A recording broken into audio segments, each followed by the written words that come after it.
Recording in progress.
Hello, good afternoon.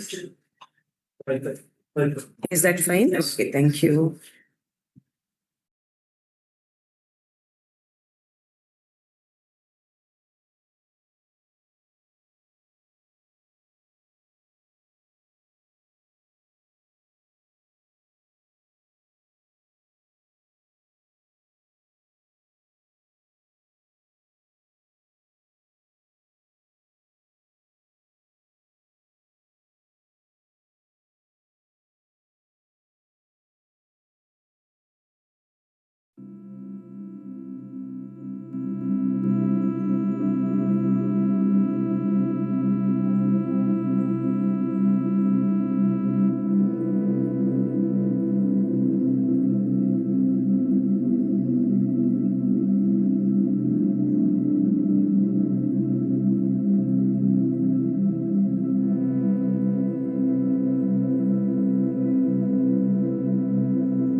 No, as I said, it's completely done.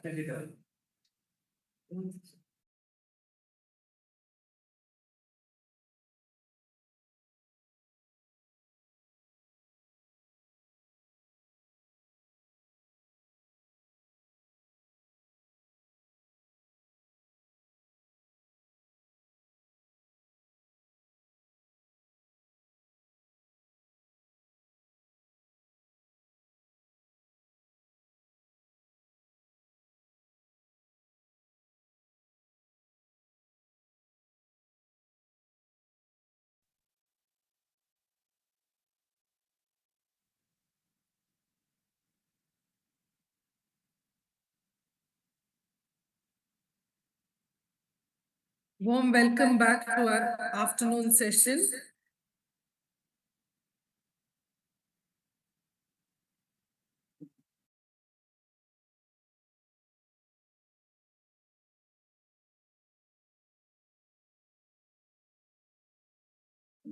Mine is creative. A warm welcome back to all our participants to the afternoon session. We extend a very warm welcome to everyone present here. Today we have with us a very enthusiastic resource person, Dr. Malini Hebbar, who's a renowned name in the region. Dr. Hebbar is the principal of Swastika National Business School and a seasoned academician with a rich experience in leadership, education, and personal development sessions. She is known for her insightful approach and also for mindset development, stress management, and emotional resilience sessions, particularly in professional academic settings. With her vast experience in mentoring, administration, and teaching, Dr. Hebbar brings valuable practical insights on cultivating positivity, managing stress, and fostering inner strength in today's fast-paced world. Her expertise makes her an ideal resource person for this session. With this brief introduction, I cordially invite Dr. Malini Hebbar to take over the session and enlighten us with her valuable insights on building a positive mindset to tackle stress. Over to you, Dr. Hebbar. Thank you, dear friend Deepa. In introduction, you said that I'm in the regional level. Now I must thank you and the institution in particular for giving me the opportunity to be nationally renowned, I think, because this is a national level online webinar, and I hear that nearly 20 states waiting. And the first thought that comes to my mind is the theme of Innoville some years ago. Innoville is an international service organization, and it said, strangers are friends whom we have not met. So today, I'm sure that none of you probably, you wouldn't have met me earlier, but I feel very happy to be with all of you, and I feel that in each one of you, there is a friend I got the chance this noon to meet. At the same time, I have some question marks propping up in my mind. And that is when I looked at your invitation of this 3 days program, I saw doctors, I saw professional counselors, and then suddenly this Malini Hebbar was there. Of course, I have this doctorate doctor, but then I'm not a professional doctor. Neither am I a professional counselor. But the topic given to me is stress management with the positive mindset. But as you said in the introduction, maybe you thought with my career, with 3 daughters and 4 grandchildren, 3 granddaughters and 1 grandson, probably my life is stressful, and in spite of that I managed to smile. So you must have decided to invite me. I remain deeply indebted to all of you, and I must say that this is not a professional approach to the topic. I'm going to speak from my heart, and I'm going to speak as a layperson, and I'm sure that all of you, I heard that nearly 200 people have more than 200 have registered and nearly 200 have logged in. I'm very happy to share my thoughts with you. I'm not going to say there is anything technical about this, but thoughts with you. And at the end of the session, if you feel that you have gained something out of it, I think you will be happy and I will be happy. Let's hope that we have that kind of experience even as we move on. With this, I will start sharing my screen, because they say that picture is worth 1,000 words. So with the many pictures, I hope to make up for many thousands of words. Now, as I've already said, this is the topic given to me, and this is the noon time. So this is we call siesta, and very difficult for all of you to keep your eyes open, especially when you are online. The tendency to doze off will be there. So I must ensure that I keep you all awake. That is why there will be a few interactions. Feel free to write your answers on the chat box, and I have all these to help me, the technical team, to help me with the answers that you write. So let me begin my presentation, and let me first of all move on to an activity. Now you tell me, we are different individuals. I heard that there are many women here and fewer men, but then we have men and women here, a mixed group. Now, you tell me, to all of us, a man, a woman, of course, don't tell me we have two eyes, one nose, and all that, not that. Let's progress further and you tell me what is common for all of us. You can write it on the chat box and I'm going to wait just for a couple of seconds for some of the answers. What's common for all of us? The answers range from we are humans, time, Okay. work, Time, work, human, all right. life, brains. Okay, I told you don't talk about the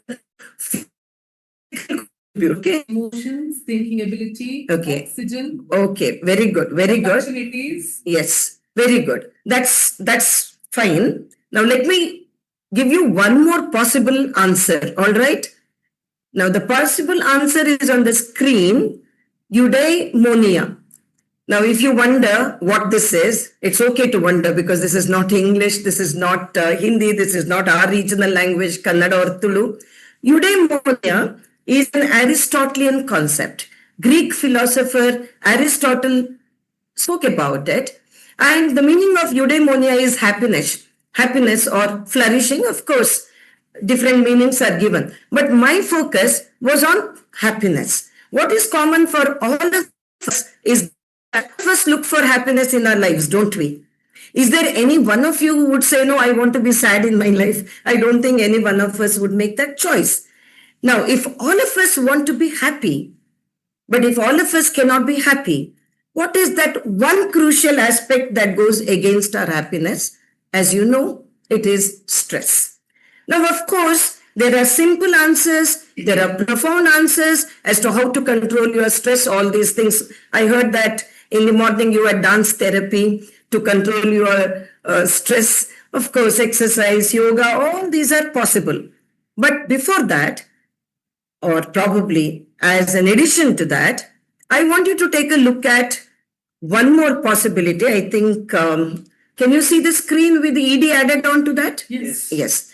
Now I have changed from the noun form stress to the verb form, intransitive verb. I'm stressed, you are stressed, we are stressed. Now there is something very interesting about this verb form. Can you try and answer that? What is interesting about this verb form? As a word. Look at the word and can you tell me what is interesting about it on the chat box? Is it possible to write? Any answer? It can be both past and present tense. Okay. I mean, it is an interest, so always, okay. I'm stressed is what we say. I'm not looking at that grammatical aspect. I'm looking at the word. What is interesting about the word? Any idea?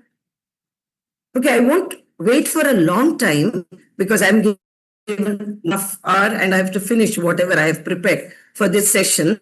The answer is try to read it backwards. Desserts. Yes, when you try to read it backwards, it's desserts, right? So, what am I trying to say with this small activity of mine? When you feel that you are stressed, it's in the mind. If you reverse it, it can be desserts. It can be as scrumptious as desserts. Now, is it possible to reverse stressed into desserts? Yes, when you are blessed with what we call emotional intelligence, EQ. Of course, it's a very common concept now.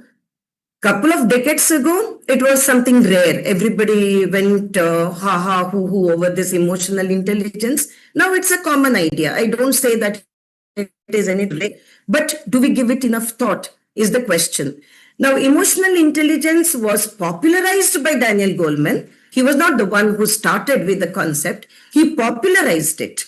But do we as educationists, academicians, or industrial representatives, do we give it enough importance?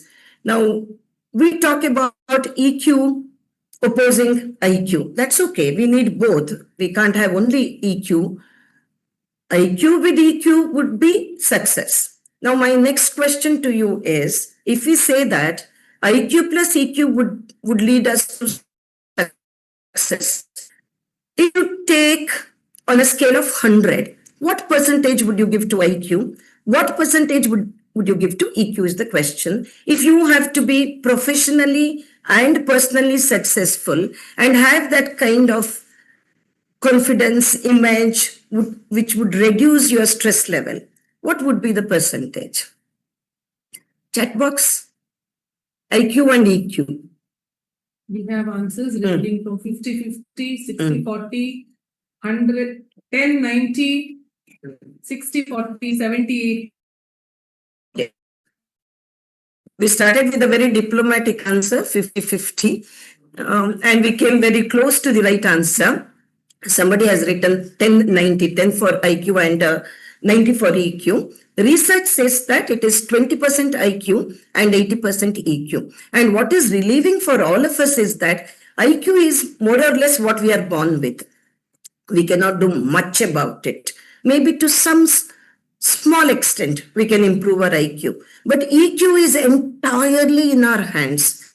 And we can be the sculptors of our own emotional quotient. Now, what is this emotional intelligence? Self-awareness, self-regulation, empathy, social skills. Now, when you look at all these 4 aspects, you see that self-awareness is, of course, very important. So let me just draw your attention to Johari window. Most of you, again, would know what a Johari window is. This is not a new concept. The concept over. Johari itself is a portmanteau.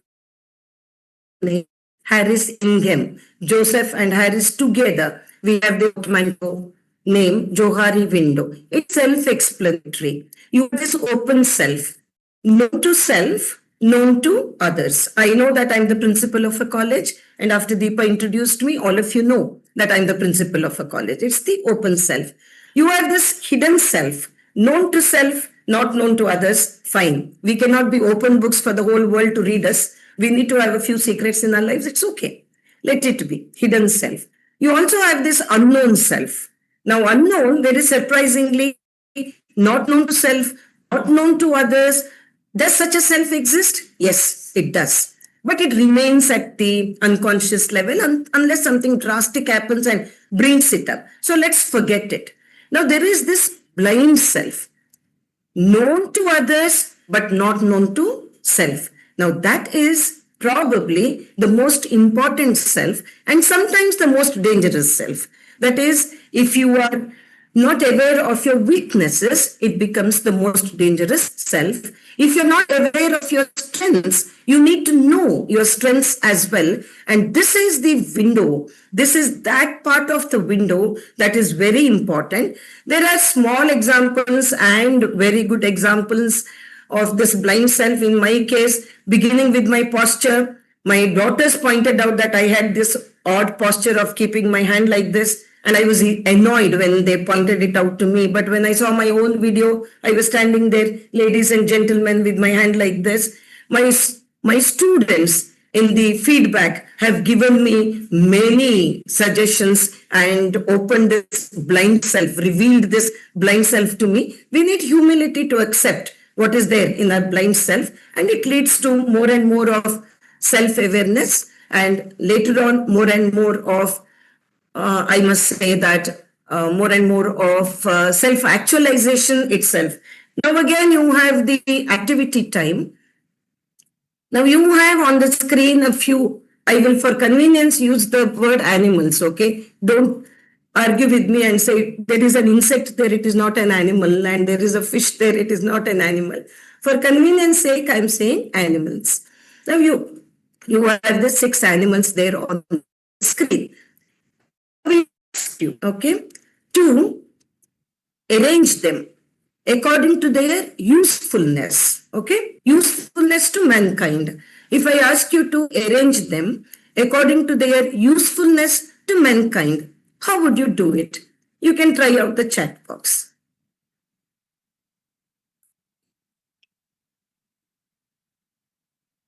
Are there answers, Deepa? Not yet, ma'am. Yes, there are 6 animals, so they need time to write. And yes, don't think of it as. And my answer is. Okay, Don, what is your answer? cow, horse, honeybee, fish, elephant, rabbit. Okay. All are useful, but Okay. since you So asked your me, first one is cow. cow. Okay. All The are last useful, one all is are useful. honeybee. Yes. Last one. No, Okay. no, rabbit. Rabbit. Okay. All are Okay. useful because of the Right. purpose. Here, whoever is there in this conference hall, okay, they have given the same answer. But what about other answers? We have received one with bee, rabbit, fish, cow, horse, elephant. Cow, bee, horse, fish, rabbit, elephant. Okay. Cow, fish, honeybee, elephant, horse, rabbit. Okay. All right. One with fish as the last answer as well. Okay. Okay. Let me now move on to another question. Now, first question was to rearrange them according to their usefulness, right? Now, let me ask you a question.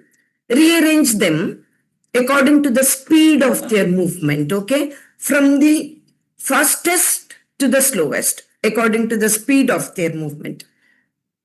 Can you do that?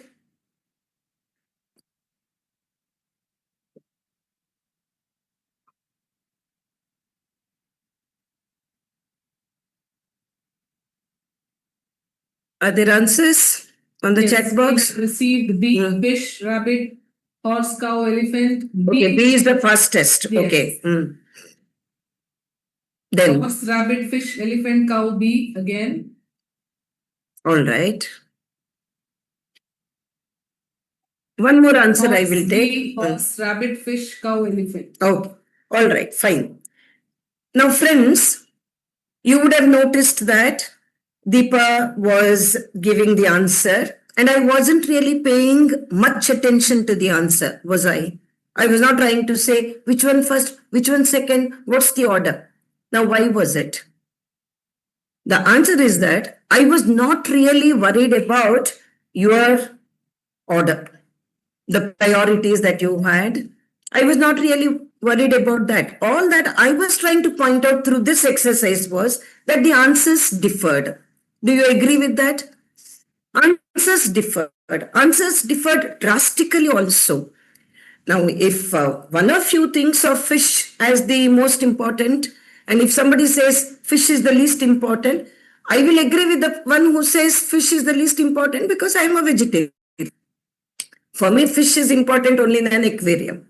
But then, can I object to the person who said fish is very important and say that this person is wrong? The point that I'm trying to make here is that the first part was understanding yourself. Now, the second part is it is equally to understand others. If you have to say that your EQ is strong, it's not enough to understand yourself. You need to understand the other person. And when is it possible? Only when we tell ourselves that there are multiple views.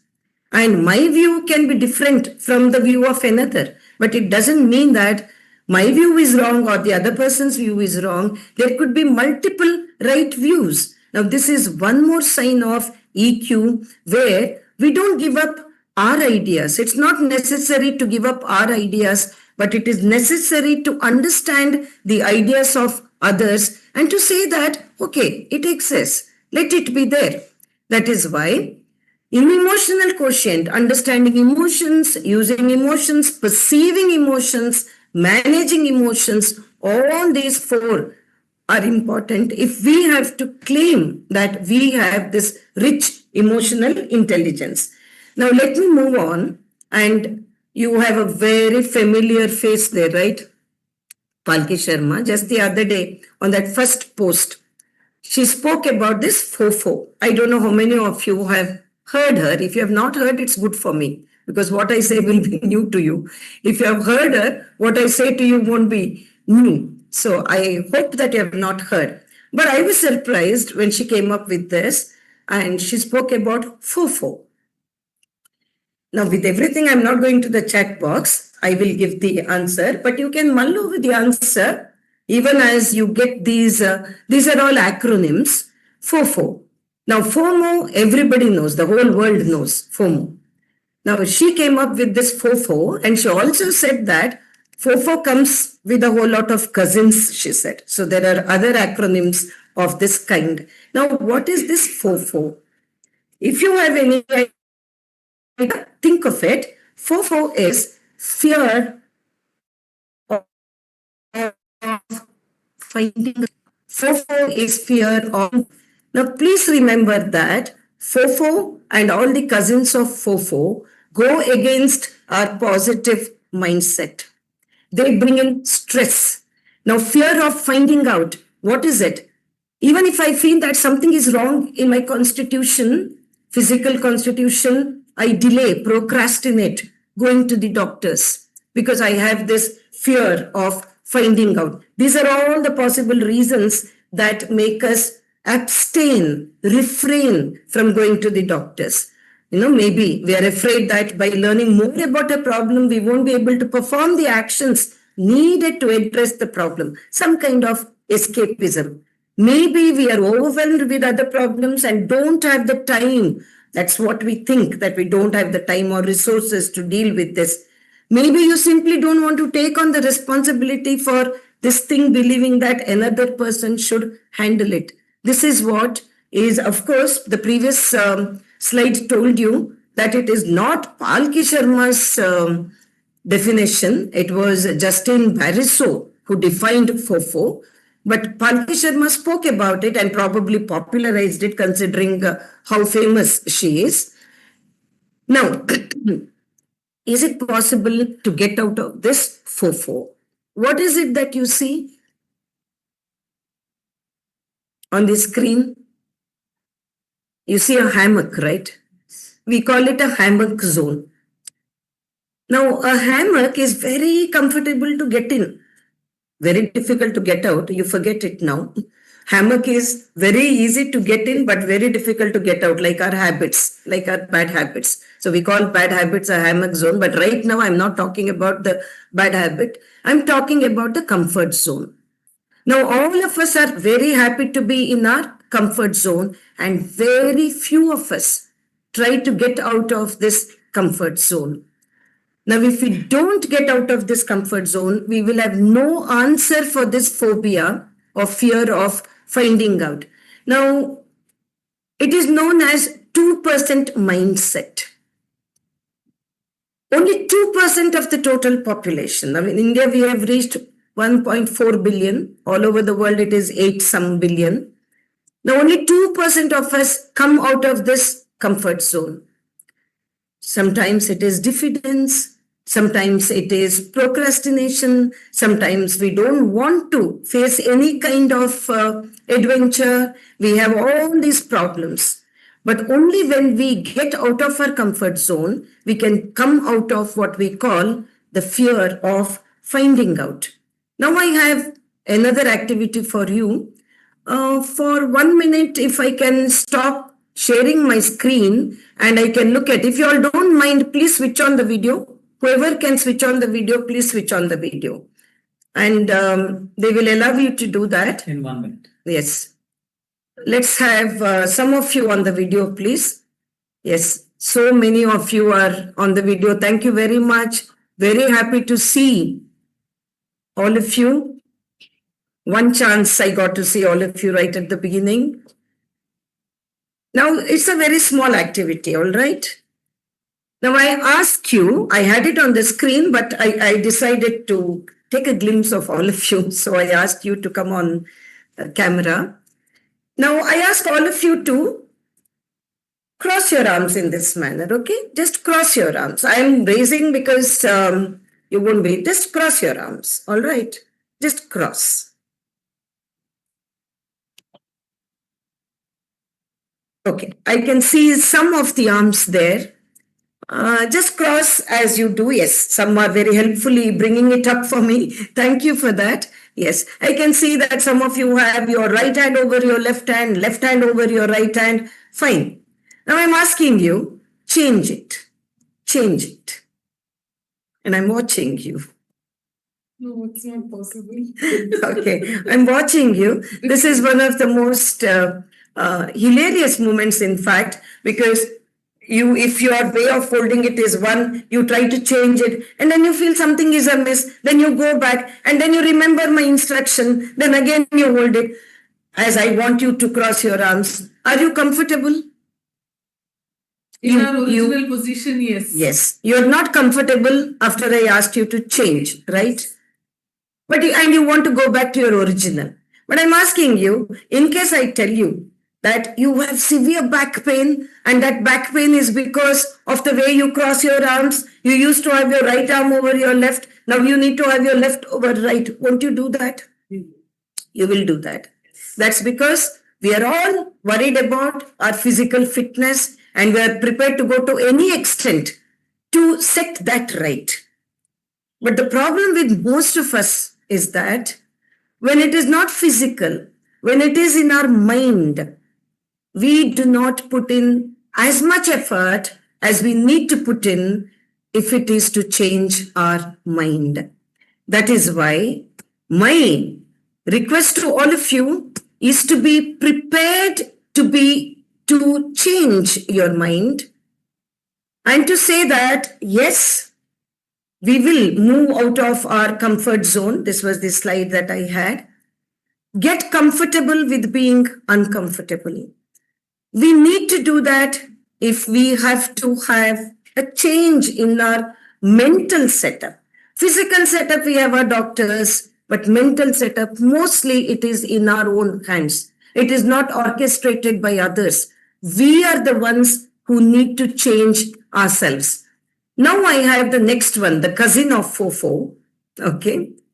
Cousin of FOFO is FOBO. This is all again what Palki Sharma collated and gave. Fear of better options.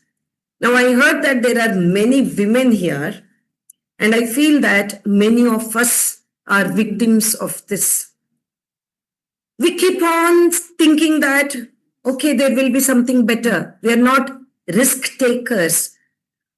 We say we should not compare women with men, but research has shown that women balk at the idea of taking risks more than men do. It has its own positives, but it has its negative edge to it also, because we lose out on opportunities. We lose out on chances. So fear of better options. For this, I want to draw your attention to Malcolm Gladwell's book, Blink.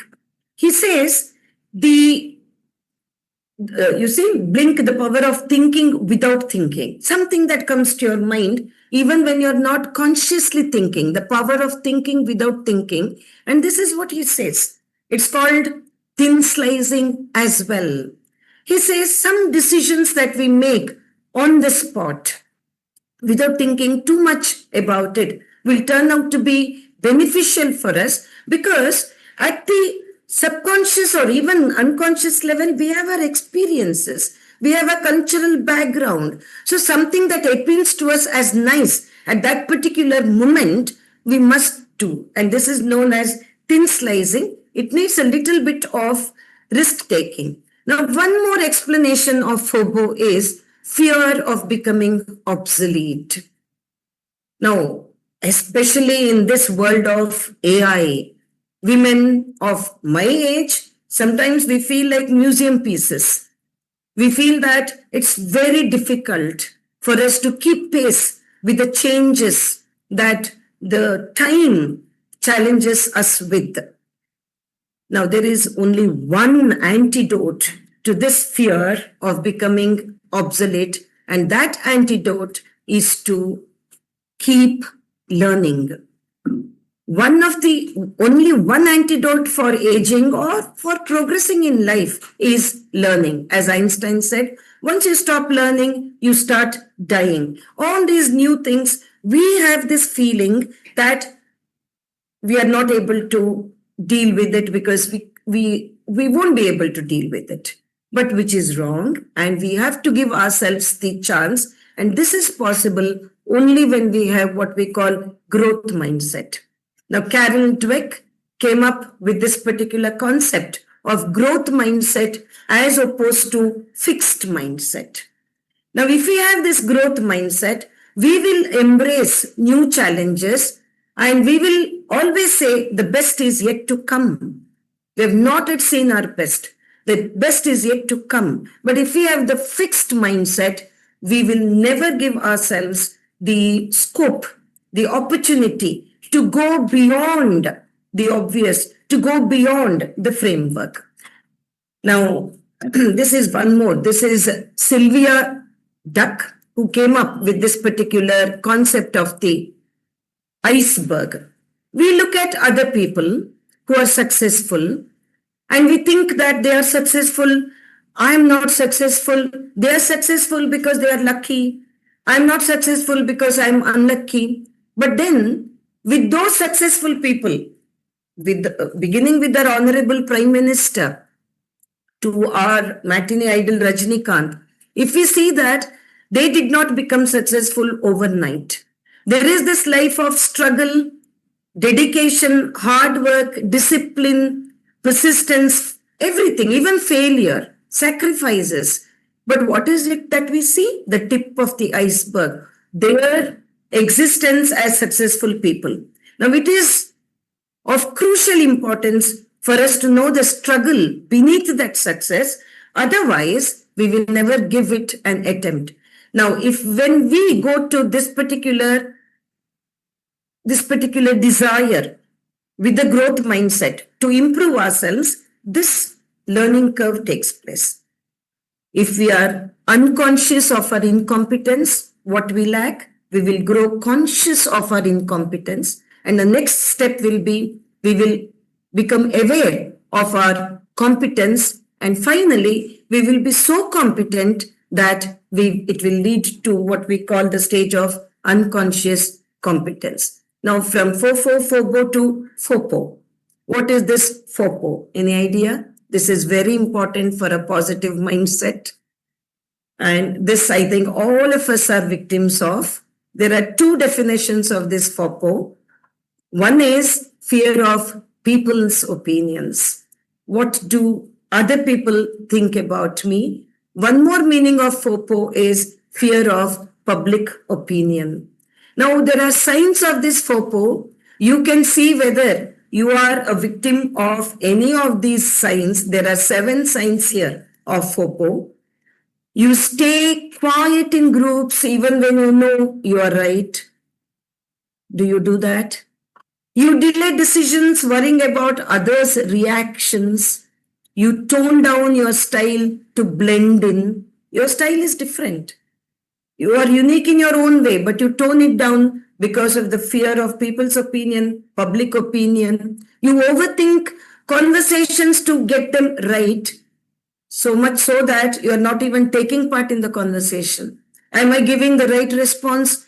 Will it be considered being too coy or too rash? So you overthink your conversations to get them right. You struggle to say no even when it is needed. I think many people need this, including me. I find it very difficult to say no. But you are stretching the elastic too tautly if you do not have the ability to say no. And ultimately, one day even the elastic has to snap. So what happens? You don't do justice to yourself. You don't do justice to the commitment that you have given. You apologize too much even when it's not your fault. It can happen. You apologize too much even when it is not your fault. It shows that there is something wrong in the way you look at yourself. You hide your work or ideas to avoid judgment. That is the fear. Will it be accepted? Will it be rejected? Will it be laughed at? Will people think of it as silly? These are all the signs of FOPO. Think about it. And if you have any of these, please try and get over it, because we need to have a sound self-image. Do you recognize this handsome man on the screen? Dale Carnegie. He's no more there, but I'm in love with him because of the books he has written. Yes. Path-breaking works. Path-breaking works. The first one to introduce the salient features of public speaking, Dale Carnegie. Now, I'm not talking about any of his other concepts because I'm dealing with FOPO here. So I just want to share with you, and when it is time, one of you please tell me. Yes, may I know what is the time now? 2:40. Okay, 2:40, so I still have time. Okay. Now, Dale Carnegie, in one of his books, talks about a man who is terribly upset because something very incisive, negative, malicious, evil is written about that man in a newspaper. So he comes to Dale Carnegie, crestfallen, and he says, I have been only trying to do good to people, but look what is written, and this is in a newspaper. The whole world will know. Now, Dale Carnegie tells him this very calmly. He says, look here. How many people you know? You know a few thousands. You may know a few lakhs also. But out of the people whom you know, half of them wouldn't have bought that newspaper, right? And half of that half would have bought the newspaper, but wouldn't have read that particular news item. We don't read from letter A to letter Z of a newspaper.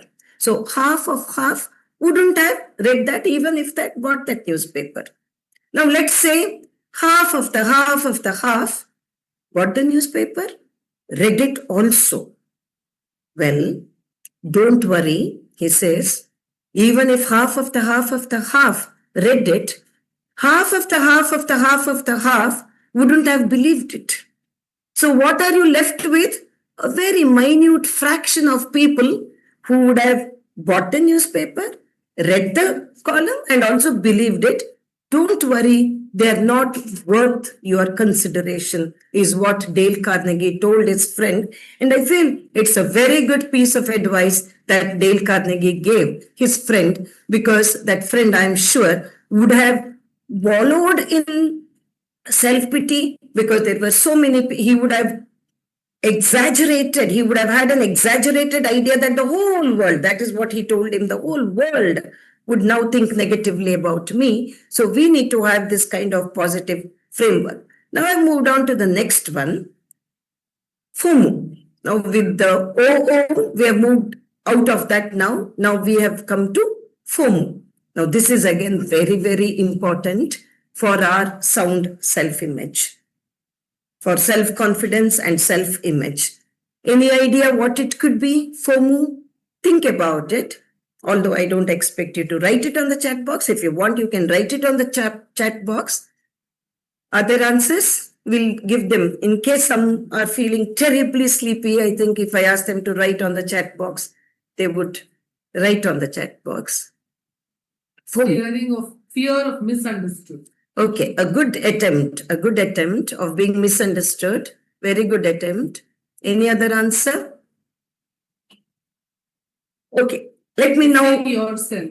Missing yourself. Missing yourself. Oh, very nice. Very nice. You know, when people are asked, are you lonely? Many with the sound self-image say that I'm alone, but I'm not lonely. Right? I'm alone, but I'm not lonely. I'm happy with myself. I need my space. I'm happy with myself. There's one more answer. Fear of messing up. Yes. Somebody might have even Googled in the time lapse, but I don't doubt you, okay? I shouldn't do that. I apologize. I shouldn't do that. But even if you Googled, I congratulate you on that, because that is one sign of learning. If you knew it beforehand, well and good, but the answer did not come immediately. So that makes me wonder whether you Googled. But you Googled, I congratulate you on that. That is the easiest way to learn, right? And I have been talking about the learning curve. So good if you Google. Yes, that's the right answer. I can't throw a chocolate at you, a bar of chocolate. If it were to not to be virtual, physical audience, I would have certainly honored you with a chocolate. Now I give you a smile and I say right answer, okay? I give you this. Yes, yeah. Emoji. Yes, also and give the emoji for the right answer. Correct. Fear of messing up. Now, this again is a very big fear with all of us. Fear of messing up.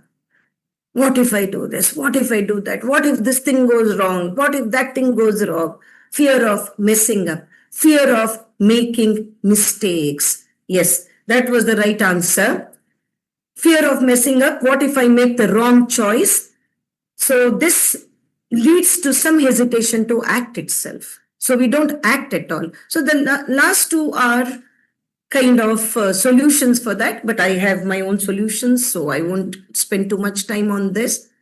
But I want you to keep this in mind. Now, if you look at these two circles, all of us make mistakes. People who make mistakes. What is that small circle? people who admit making mistakes. Now, this is one thing that we can tell ourselves. When we make mistakes, let's admit that we make mistakes and let's see how to get over that. Let's not have the fear of messing up. But if we mess up, it happens. We are all human beings. To err is human. So if we make mistakes, what is it that we need to do if we make mistakes? But before that, let me have a few good sayings. This is not a good saying. One stupid mistake can change everything is a negative attitude. But then making mistakes is better than faking perfections, right? Don't show that you're perfect when you're not perfect. But better than this is mistakes have the power to turn you into something better than you were before. And we have types of mistakes now. Okay. Now, these are the types of mistakes. I don't know whether you have come across it. When I came across it, I quite enjoyed these types of mistakes. I never knew that our mistakes also could be classified into these. Look at the picture carefully because you have high and low words and you have the words learning opportunity and intentionality. Okay. For intentionality, you have low and high. For learning opportunity, you again have high and higher. High and higher. Okay. Now, what do we mean by intentionality? We make a mistake when we know that our action might lead to a mistake. Okay. That is high on intentionality. But when we make a mistake without knowing that it's a mistake, it is low on intentionality. But then, irrespective of the intentionality, mistakes can be high on learning or low on learning. Now, when does it happen? With what kind of mistake? You have the possibility of your learning being high is what you have to think of. Now, the first mistake is known as aha mistake. Now, I have put a picture here. You see, when you look at this man who is inside a truck, okay, he is just holding on to a piece of furniture. There is another man in a jacket. Now, I read it in Reader's Digest and I have tried to use that joke here. Now, this man in jacket was a good humanitarian. He was a good man and he thought he would help the other man inside the truck. And he thought that the other man wanted the piece of furniture to be brought out. So he was pulling the piece of furniture. Whereas the other man actually wanted the piece of furniture to be inside the truck. So after a few seconds of this tug of war, where the truck fellow wanted it inside and the other person who thought he was helping him was pulling it out, finally, this other man in the jacket realized his mistake. Okay. Now, low on intentionality. He did not know at all that he was making a mistake. High on learning. This man will never ever jump to conclusions. He will always find out, do you want this piece of furniture out or in? Even if he wants to help after that, he will help in the proper manner. I have so many mistakes of this kind, low on intentionality, high on learning. Once I dropped my husband at the bus stop, early morning, 5 o'clock, and I saw somebody walking and I stopped my car and I asked that person, a known person, do you want a lift? I asked in a very helpful manner. And that person smiled at me and said, no, I'm on my morning walk. That was the answer. And I felt very, very stupid at that person, but I didn't say one stupid mistake. I took it as high on learning. After this, my common sense should have told me, right? At 5 o'clock, if I see a person walking, that person will definitely not need a lift from me. But it didn't come to my mind. At that point of time, I only had the good intention of helping that person. So low on intentionality, did not know I was making the mistake, but high on learning. After this, with any such situation, I will be more careful. This is what is aha mistake, because at the end of the mistake, we have this aha moment. Aha, this is what it was supposed to be. I did not know. So this aha mistake is fine. All of us make that, but let's think of it as high on learning. And as they say, a ship is safe. Now, this is the other mistake that I'm talking about.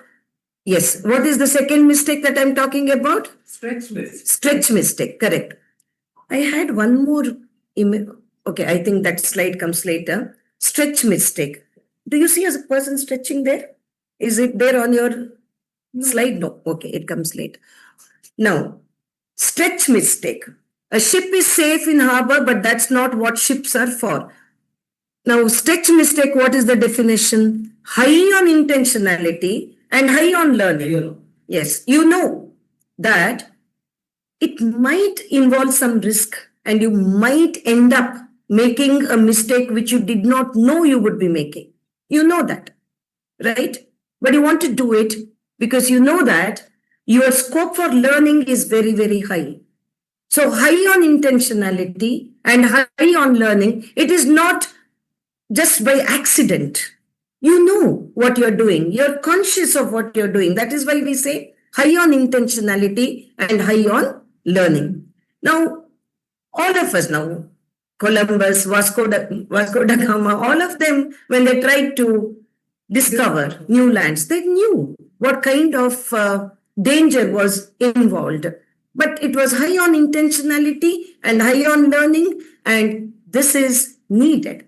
This kind of risk taking is needed in our life. Otherwise, as I said, there will be no growth mindset. If you never push yourself outside your comfort zone, you will never improve. So this is what we said right at the beginning. Make that mistake, no problem. Now here you have high stakes mistakes. It's a very sad situation here. High on intentionality. Everybody who makes this mistake knows that it is a mistake, okay? It's a mistake and with no scope for learning because it takes you to the extreme. Look at the pictures that I've put. I have put the picture of a man hanging from the cliff. Now, if the grip is lost, the man will not be there to know about the learning.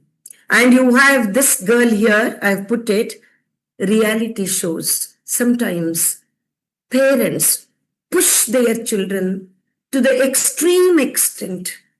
And when they snap so completely that there is absolutely no learning opportunity involved in such situations. Life-threatening situations and performance situations are the two situations where you make mistakes without any learning opportunity. So you should know where to draw the line. That's all I'm saying. I'm not saying that nobody should take part in the reality show. Nobody should go in for adventurous sports. I'm not saying that. But you must know where to draw the line, where it becomes dangerous without the learning opportunity. Now, the last mistake is the sloppy mistake. Again, all of us are guilty of this sloppy mistake. Low on intentionality, low on learning. I don't know that I'll give you I put this image. It might seem to be very cryptic for you. You may wonder, what is this? Why does ma'am want us to clean the vessel here, pan here? I put this because I'm guilty of this low intentionality, low on learning. And that is, I have burnt milk any number of times. I keep the milk on the gas stove and I go and start browsing or my WhatsApp messages and all that. So you know that till the whole house is filled with that burning odor. Yes, smell, odor. I don't even know. And this has not happened not once, not twice, but quite a few times till I decided consciously to change myself now because I had this confidence. I'll remember, I'll come back and switch off. But I was proved wrong on a number of occasions. That is why now I keep the alarm. After 5 minutes, the alarm goes. So even if I had forgotten, I go back and I switch off. So low on intentionality, low on learning is something that we should never ever make. So fear of making mistakes, fear of messing up, again, is in our own hands. How we deal with the mistakes, how we deal with the situations that we say that it was a total mess, we say. When we say it was a total mess, let's think of this circle. Was this total mess within my area of control or was this total mess beyond my area of control. In most of the cases, we realize that when we mess up things, it is within our area of control. If it is within our area of control, we must take control of the situation and see that we get out of this particular messy business. When you make a mistake, there are only 3 things you should ever do about it: admit it, learn from it, and don't repeat it. As they say, a mistake is a mistake only when you make it twice. First time, it's not a mistake at all, it's learning. Now, this is a very common example of Edison. Always, we as teachers, we tell our students who have a low self-image because they have failed, we always give the example of Edison. And the answer that he said, I have not failed 10,000 times, he said, I've successfully found 10,000 ways that will not work. And that is the positive way of looking at things, looking at failures. I liked what Michael Jordan also said, the renowned basketball player. I have missed more than 9,000 shots in my career. I have lost almost 300 games, 26 times all that. And when people thought that he would have he would be able to put the ball in the basket, he was not able to. But then he says, I have failed over and over again, and I'll just move that. Over and over, and I have failed over and over again in my life, and that is why I succeed. This is what all successful people say, I think, that because they failed, they succeeded. Now, again, one more nice saying I got about failure: fear of messing up, fear of failing, fear of making mistakes, all this. Fear has 2 meanings. Take it as an acronym. Now, when you make a mistake, forget everything and run, or face everything and rise, the choice is yours. So that just a saying that I liked, so I shared it with you. Now, this is a Japanese concept which is very close to my heart, wabi sabi. Simply put, it is to embrace imperfection, to see beauty in imperfection. If we can see beauty in our imperfection, we will not try to run away from that. We will be able to appreciate ourselves even if we are aware that we have shortcomings. From the physical attributes to the mental qualities, if we are prepared to accept ourselves, accept our imperfections, that would definitely be a positive mindset, and that would definitely be a sign of growth. And it will lead to an improved self-esteem. This is a common thing again. When we look at this glass of water, some of us may say it is half empty. Some of us may say it is half full.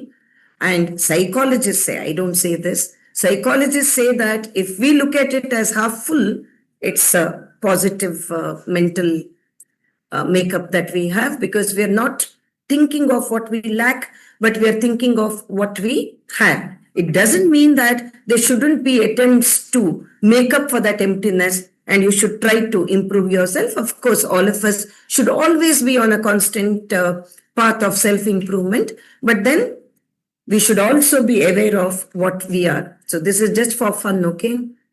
Now, when we say sound self-esteem, some of us might be like this cat, looking in the mirror and having a bloated self-image.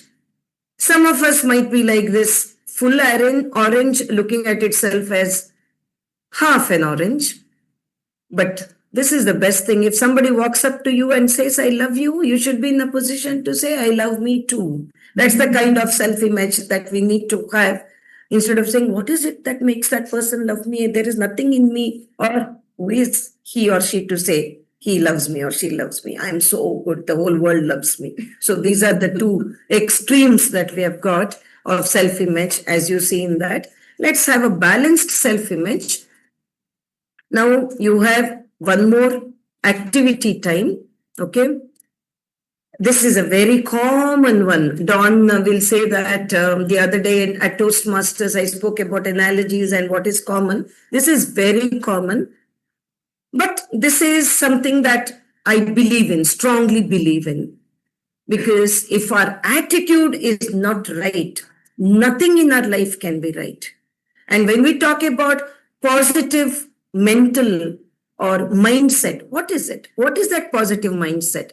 We have a positive attitude about not only ourselves, about everything in life. That is why we always ask our students, you all are professionals. So this is too immature for you. This might be too childish for you. So it is not an activity, but it is the thought behind that activity that I want to place before you.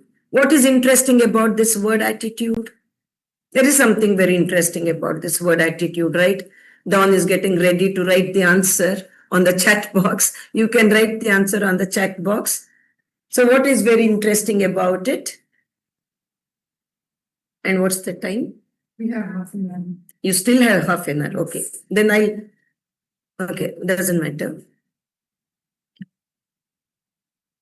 What are the answers?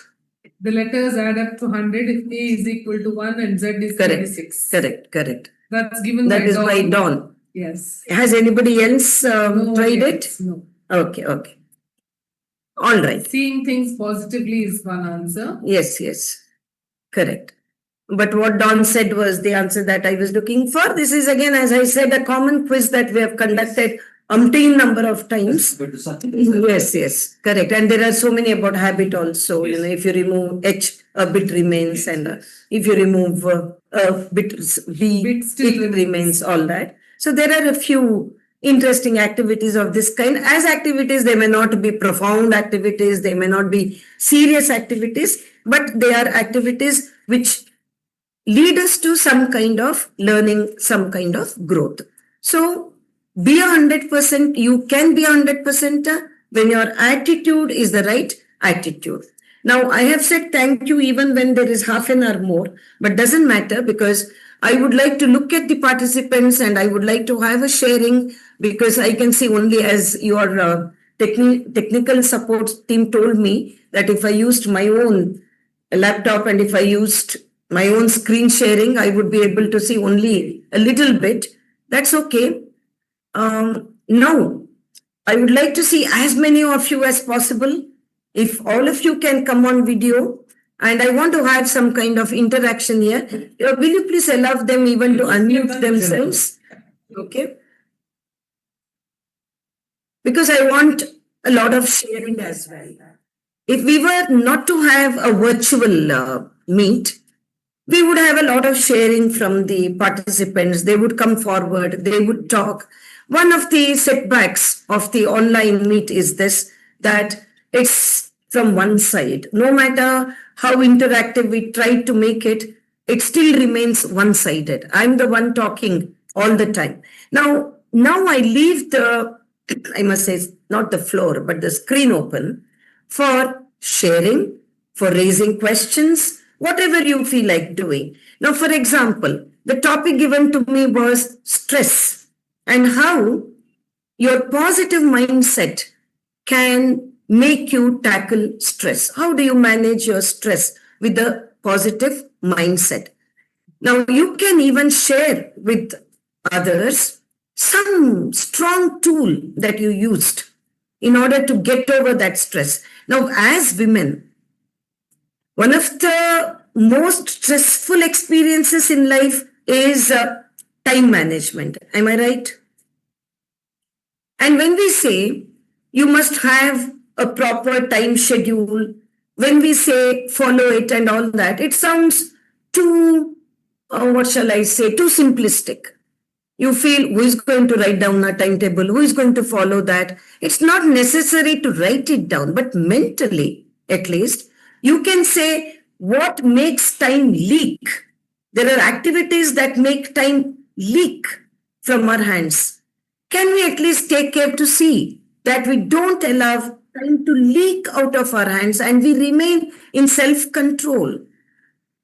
Autonomy of the self. What is this?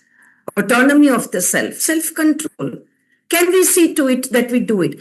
That way, some of you might have tried one or the other methods, techniques. So is it possible for any one of you to unmute yourself and come up with some kind of sharing? I'll be very happy to listen to you.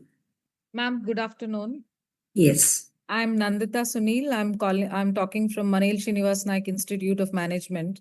Yes, Nandita. Ma'am, as women, you said we always deal with a number of things together. Many a times in a day, we have lot of commitments to do. So what I do is I list down all those things I need to do and I prioritize what is there.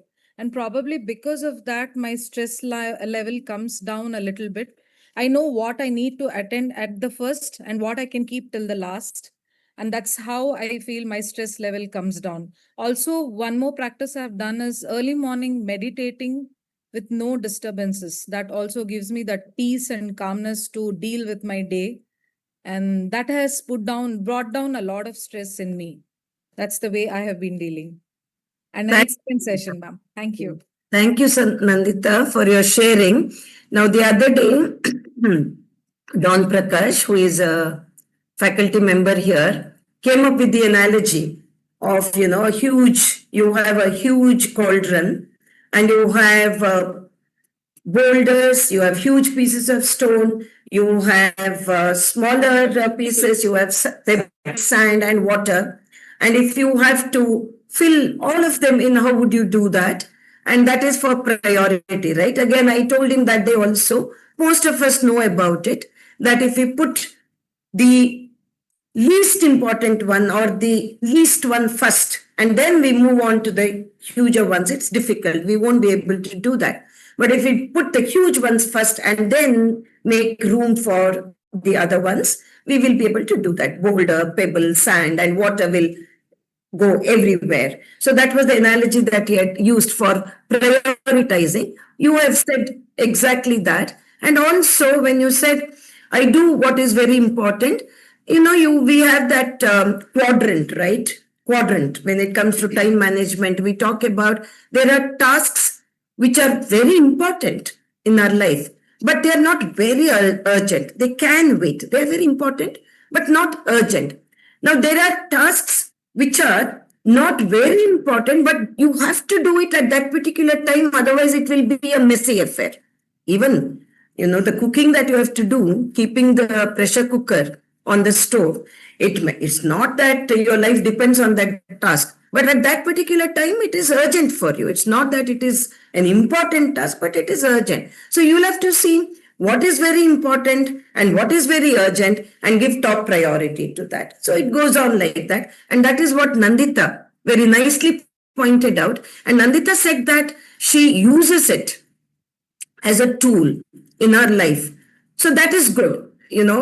As we say in a light-hearted manner, from the horse's mouth, somebody who has already implemented it successfully is sharing it with you. But let me also say, Nandita used the term multitasking, a little input on the term multitasking, because there was a time when it became a popular word. Just now with the youngsters, you have this popular word awesome, right? For them, everything is awesome. If I ask some of these youngsters here, what did you have for this evening? Goli Bhaje, if I say, awesome. Where did you go last summer? I went to the US, awesome. So going to a foreign country and eating Goli Bhaje, both are at the same level of awesomeness. So awesome is the most popular word now. In fact, I have heard and seen a TED talk where a lady makes fun of this awesome business. Now, multitasking likewise, maybe a decade ago, caught the imagination of all of us, and everybody used it even while introducing somebody. She's a multitasker and all that. But the recent research says that the concept of multitasking is a myth, because you think that you're multitasking, you might also be multitasking, but somewhere along the line, the finesse of your task is lost. You don't do it to the extent of excellence that you would otherwise have done if you were to do it chunk by chunk. So now the researchers say it's better to finish one task and move on to another task instead of saying, I'll do this and this at the same time. However, there is only one kind of multitasking that you can do to some extent, that some of you might be doing it because I have done it. We are in front of the screen, may not be a seminar, maybe something lighter. We are looking at something, maybe a movie, We are looking at that and we are chopping vegetables. To some extent, even there, when you look down to chop your vegetable, one scene you might lose, Yes. one important scene. So 100% multitasking is not possible, but one physical and one mental to some extent can be clubbed for this kind of multitasking. So that is what experts now say. So what I want you to do is, as Nandita said, prioritize and list out to see what is more important. And think also, I just want to add on one thing. Think of the consequences of not doing it at that particular time. Because when the consequences are serious, definitely the stress level goes higher, right? The more serious the consequence, the higher is the stress level. So in addition to prioritizing and looking at the importance of the task, go one step further and imagine what will happen if I don't do it now. So have that power of imagination of looking forward. Now, many people ask me about programs. This is a slight deviation, but I'm just using it as an example. When I conduct programs, organize programs, if there is a smooth flow, when they congratulate me, they ask me, how is it that you have had such a smooth flow? What is it that you did? And things like that. What I do is, I have this mental pictures. This is how the program will start. This is how it will continue. This is how it will end. So when I create those mental pictures, suddenly one area of concern comes up, which I've not looked into, and I'm able to get over that particular obstacle. So that kind of power of imagination is also necessary. Thank you very much, Nandita. Are there others? Yes, Would like there to- are 2 questions in the chat box. Okay. Miss Vidya asks, how do you avoid stress while balancing professional and personal life? Yes, I mean, I've been trying to say that itself, how to balance. Now, Nandita has given her an answer already, so I might be repetitive in giving this answer. And I tell you that I have been working since 1983, before I got my first daughter. I got my first daughter in 1984. Now, you see, the thing is that, let me first of all say that thinking that we are not in a position to manage itself is in your mind. Okay? Now, let me tell you, I hope that it won't be like blowing your own trumpet, but we can manage our life very smoothly if only we know how to prioritize, how to say no. One of the inputs was how to say no also. Don't take too much upon yourself. And at home also, you said professional and personal.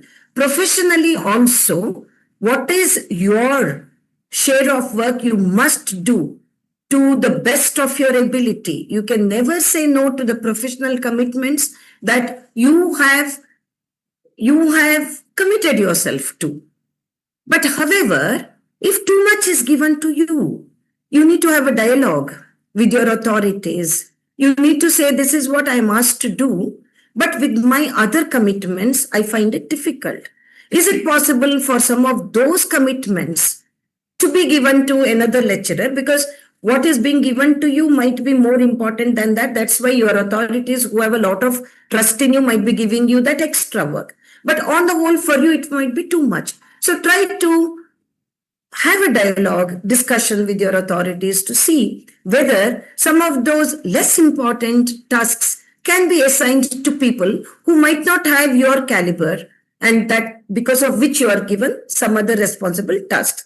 At home, of course, even Indra Nooyi said women can't have it all in her interview with David Bradley. Yes, we find it very difficult, but then I think there has been a transformation and we have now shared parenting, shared responsibility at home. Sometimes, to some extent, there might be a problem with women because we want to show ourselves as superwomen. We don't want to show that we can't manage it. So we don't want to say no to anything. But then even on the home front, I think shared responsibility must be made known even to children. as to how they can be self-reliant. Husbands, how they can be self-reliant. I know that in some households, it's very tough for women, and I don't want to get into that feminist debate, but all that I'm trying to say is within the framework in which you are functioning, operating, try to do your best by having dialogues, by compartment, by showing that tasks will have to be shared. Shared responsibility is a must. Any other question, Deepa?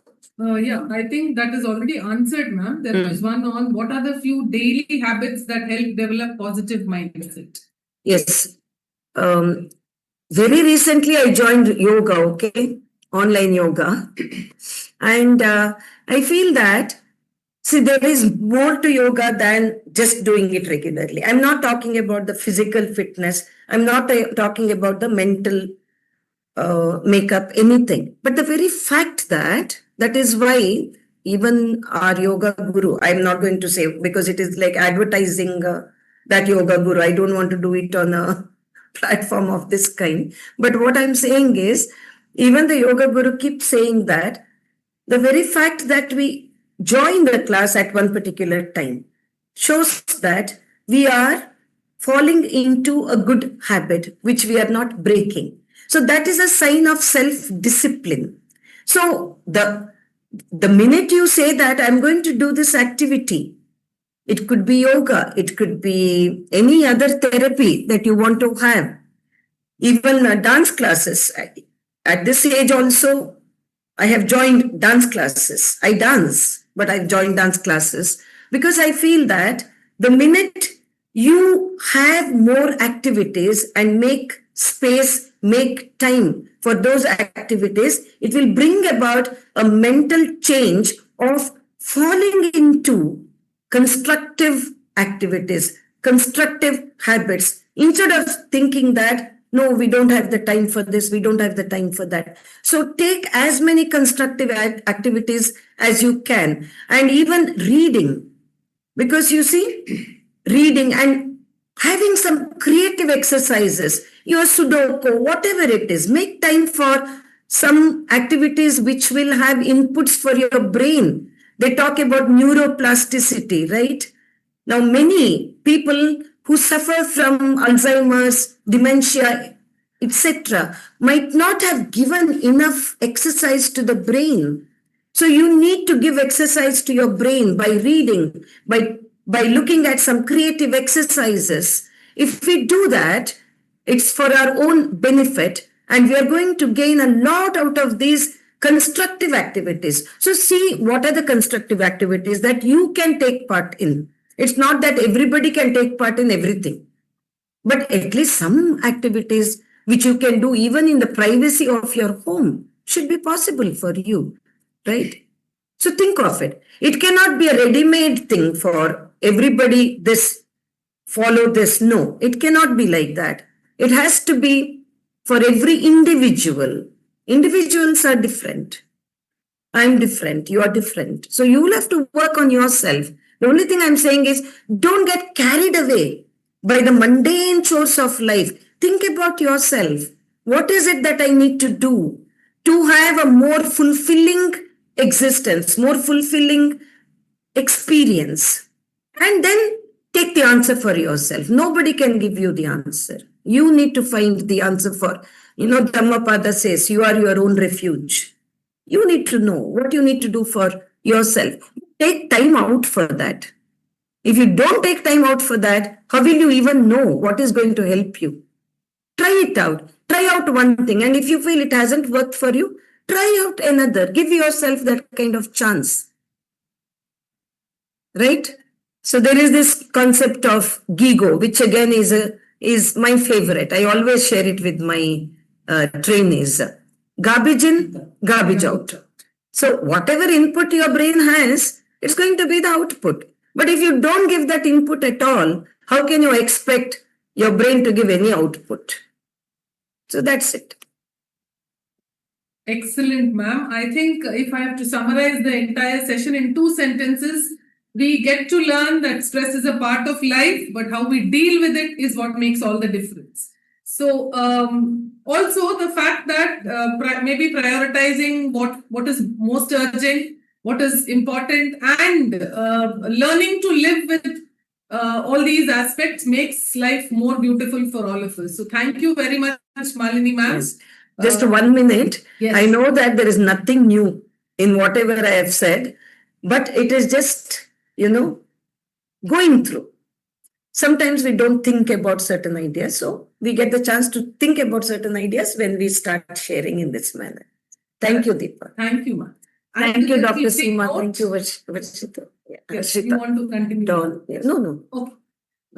As a concluding note, I would like to tell all our participants, by practicing self-awareness, positive thinking, emotional regulation, and balance, we can manage stress effectively and lead healthier professional and personal lives. With this, we come to the end of our session for the day. Thank you very much, Dr. Malini Hebbar, for an insightful and thought-provoking session. Your perspectives on building a positive mindset and managing stress have provided us with practical takeaways. I believe if we had had a regular session, there would have been this doubt that maybe things are not as easy as they seem. But you've brought to the table new concepts.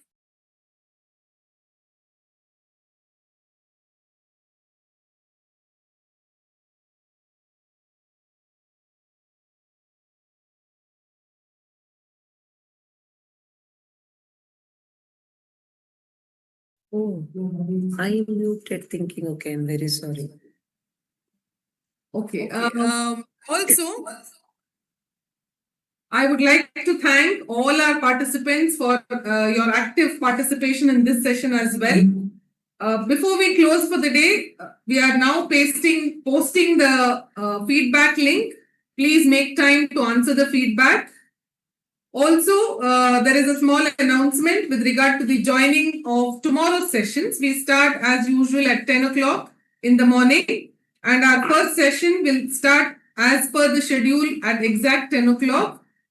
We will have our session open by 9:30 in the morning, and all participants can start joining immediately after that.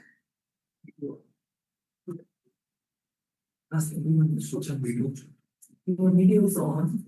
No, not required. We have clicked that time, no? So we thought not required. But then when ma'am was conducting that.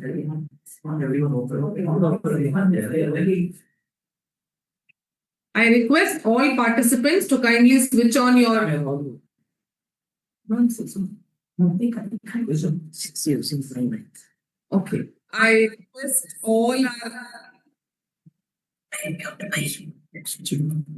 participants to kindly switch on your videos so that we can have a group photograph. Our technical team is all set for the photograph. I request all our participants.